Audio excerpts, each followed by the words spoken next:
Hello, this is the Provoked Prawn, and this is the Acer Predator CG7, a 43-inch 4K 120Hz 16:9 aspect ratio gaming monitor that is a bit of a beast. I had this set up on my desk recently for a couple of weeks after having the Samsung Super Ultra Wide CRG9, and it's quite a different experience. That was a super wide monitor. This is a standard massive 4K screen, which is kind of more similar to a TV in the fact that it's 16:9, so it's very much a square design. However, it's a 4K monitor that's designed for gaming, has multiple inputs and works very nicely on PC, although I will talk about the various downsides to it as I'm going through. However, the general experience is pretty good so far. One thing of note almost immediately is you'll see some rather large bezels around the edge. Makes it look quite old school in its styling.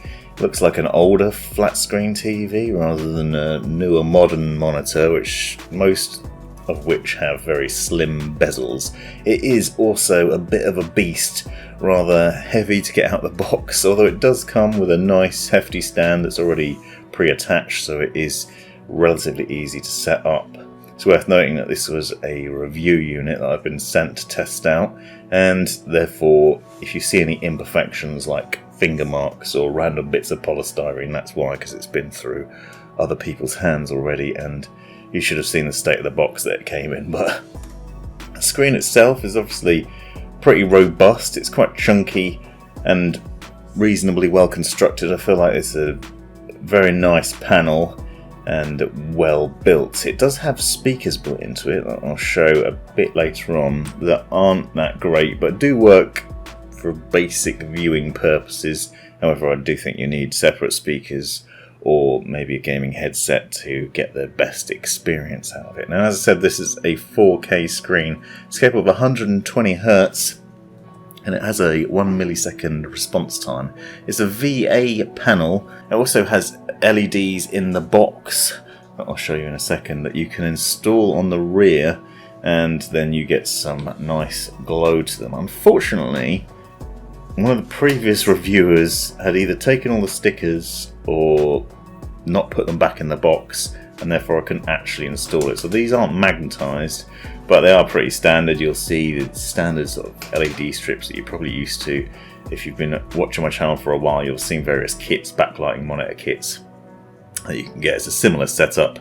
You have short cables for the sides and a long cable for the top, and you can basically put them across the top and bottom if they have the sticky backing, which they will as standard when it comes out of the box, and then plug them into the monitor, and then you can control it with software to give you some backlighting. And backlighting on monitors is very nice, and you can usually get some pretty decent experiences out of it. I've done some videos in the past on Philips Hue Light Sync, Razors, Corsairs and NZXT, and I'll link to those in the description if you're interested. You want to check those out, and they are a great way to add an immersive experience to the game. Now, you can see underneath we have a number of different connection options. You've got a display port. There are 2 display ports, 3 HDMIs. You also has USB pass-through, so you can plug in USB cable there on the left-hand side and then plug that into your PC, and that allows you to plug in other peripherals. There's plugs underneath. There's also side ones mounted on the right-hand side that you'll see in a second. So you can plug in multiple devices, and there's a really easy menu system to be able to switch between them, which makes life easy. As default, I used DisplayPort on the PC, but you'll also see later on in the video, if you stick with me, I also tested it out with a laptop to see how that handled the screen and how the laptop stood up to trying to run 4K at this size. Mixed results is the answer, as you'd expect. On the side, as I said, 2 HDMI ports and a USB as well, so you have really easy USB pass-through if you want it, which is really great and convenient. As I said, the sturdy base was already pre-installed. I don't know whether it comes like that standard, but it also has this wire tidy hook on the right hand side, so you can plug in all your cables, run it through that, and try and keep things a bit neat, which is always a bonus. Because of the sheer size of this screen as well, I put it on my desk. I've got quite a large desk, so It's an IKEA desk, so it's quite large and long on purpose because I want it to have lots of space with videos and such. And this takes up a lot of room on it. As you can see, you can wall mount it though. It didn't come with a wall mount. I don't believe it does as standard, so I think you probably have to buy that as extra. But it is worth knowing that you can do that. Also plugged in and went from ultra wide resolution, you can see, ended up with black bars on the top and bottom of my desktop. But there's an easy access menu underneath with a multitude of buttons. The far left one lets you cycle through the menus. And then I'll show you in a second, you can also go through a number of different custom display options that are programmed in for various different games. But this does have a HDR 1000 support as well as DCI P3 90% wide color gamut, so it does deliver a pretty interesting visual experience, and there are a number of different options that you can change within the settings. We'll note that the viewing angles aren't amazing. It's only got a 178 degree, which in practice means from the front it looks pretty decent. From the side view it doesn't look as good, even at a slightly diagonal angle or sitting slightly off of it, which isn't a problem unless you're viewing it from a different sitting position, or perhaps it's mounted high on the wall. I haven't mounted it, so I can't actually comment on that, but you will actually probably spot it in the videos because I've done a number of videos capturing from both the side and in front. So other settings within here, you can see you can switch between the various inputs, so there are obviously options to switch between DisplayPort and HDMI. You can also switch to 144 Hz, although the specifications say it actually only supports 120, and I found some games it would say 120, some it was 144. Not quite sure why, or why that's showing up like that, I'll be honest. However, it does look pretty spiffing in most games. One thing I have noticed is that there is a blue light filter in the menu system, but you can only use that when HDR is turned off, so not set to auto or on. And there are obviously different color spaces that you can go through and change. And there's the easy access menu for gaming that I'll show you a bit later on.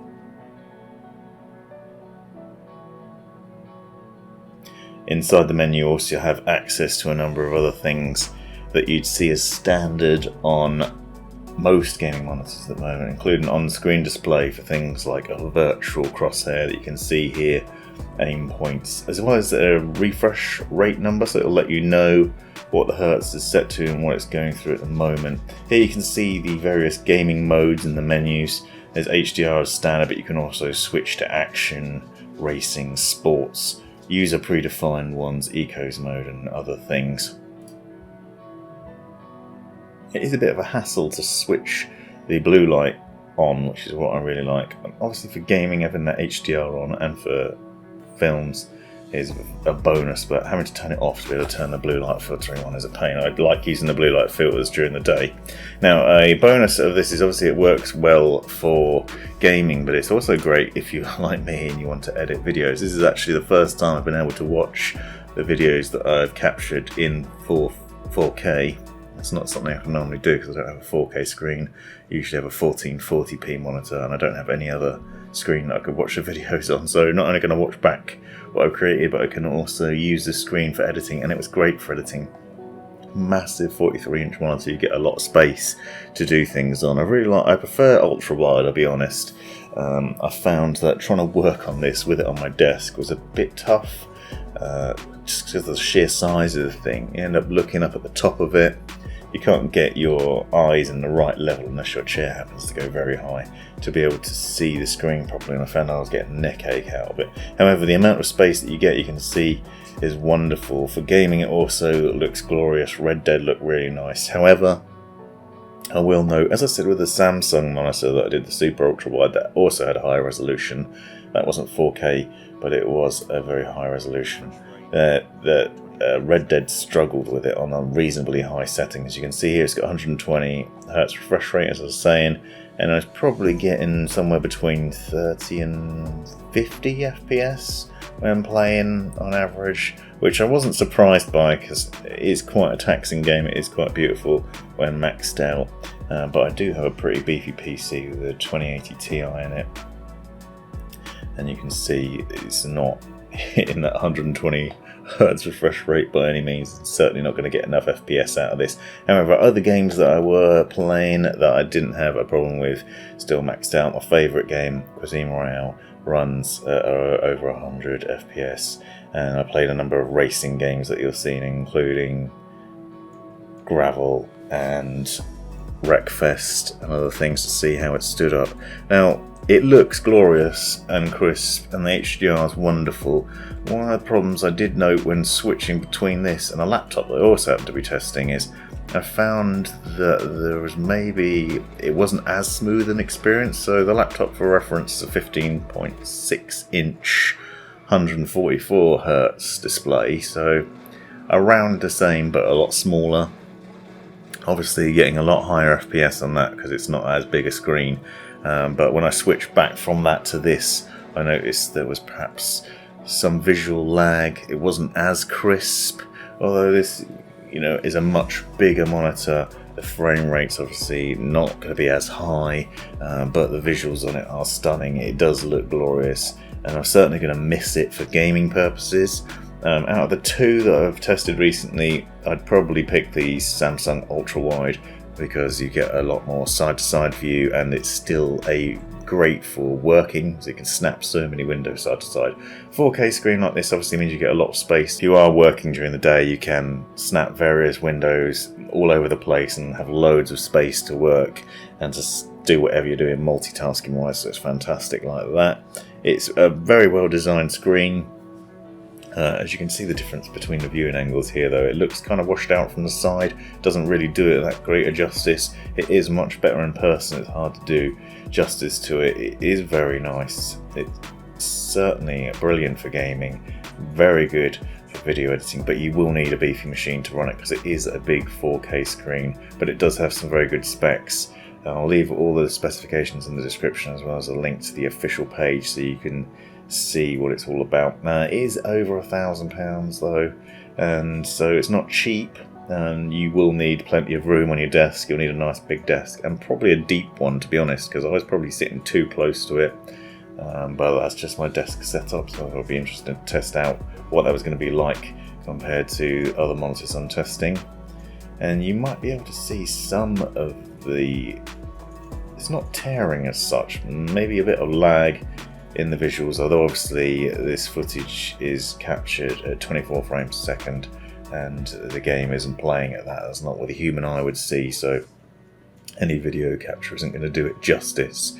But I was impressed. I certainly would consider purchasing one of these. It's great to use during the day and at night, and the gaming on it is absolutely glorious, and you do get a hell of a lot of space, and it actually performs a lot better than I was expecting it to. I did see some minor dips where my PC was struggling with it and it'll drop down, but for the most part it's a smooth, great looking experience. Really rich colours, especially if you've got games that can run HDR.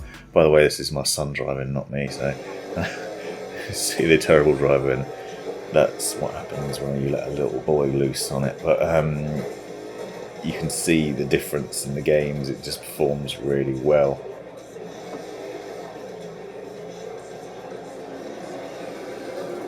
I do think it's let down a bit by the speakers, though, which you'll hear in the background.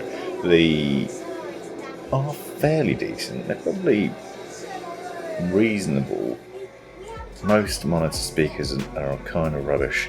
There was a Lenovo monitor that I tested out a couple of months back that actually did okay, because it had a speaker that you could install in the base, and that worked reasonably well.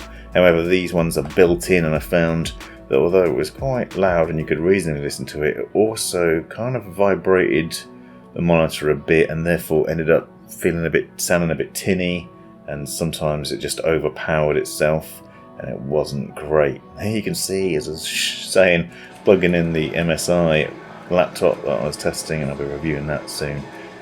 Just plugging that in for HDMI, see how that got on. Obviously that can only output, it's got a 2060 GPU in it, so it can output 4K but only at 60 Hz, so it's not really a fair test, but I wanted to see how the laptop stood up to it. Actually, it still managed to get some decent FPS out of it.